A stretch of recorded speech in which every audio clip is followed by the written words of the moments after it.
bum bum bum bum bum bum bum bum bum bum bum. The Peter Dislike Show.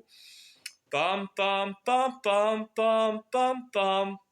When I was 10 years old, I royally screwed up the first time I tried to make a move on a girl.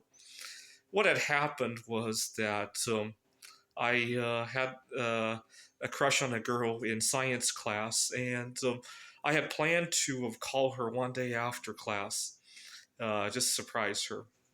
And I looked up her phone number in the white pages. We used to have phone books that were about that thick.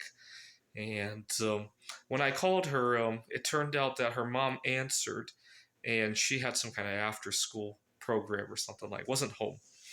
And her mom had asked me who it was, and I froze up. I didn't expect a mom to be asking me who I was, and I froze up and I said something to the effect of, "I'm not telling you who I am," and she got so upset.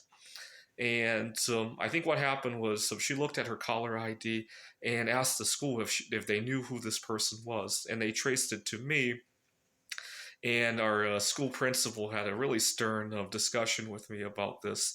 And the point is that I wasn't trying to tell her mom that I didn't want to tell her who I was. It was that I froze up and couldn't come up with a response.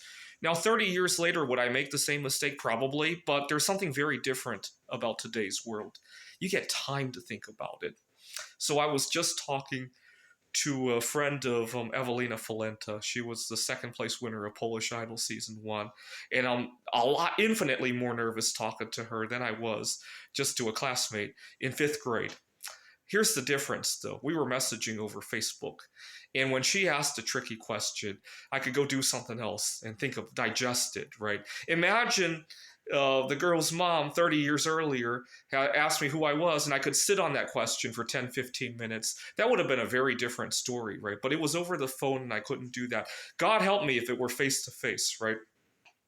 And which is why I really loved it when my friend from church set me up on this blind date. 2 reasons. Number one, it was one-on-one. I didn't have to talk over a crowd, right? So today, if I were to go to my favorite restaurant or anywhere else where there's a large crowd, there might be a girl that I want to talk to. Maybe she even is waiting for me to talk to her. There's a huge crowd. I got to speak 100 decibels to get over the noise. It really messes with the chemistry of what I'm trying to say, right? Now imagine the mom's asking me, who is this that I'm speaking to? And maybe it's a party phone line where there's a lot of people talking. Oh, God help me there, right?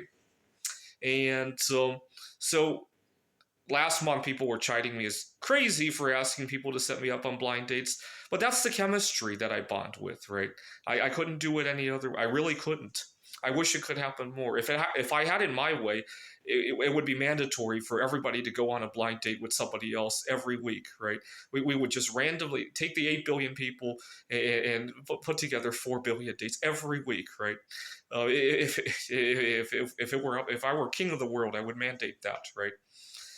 This is the Peter Dislike Show. Bum bum bum bum bum bum bum bum bum bum bum bum. The Peter Dislike Show. Bum bum bum bum bum bum bum.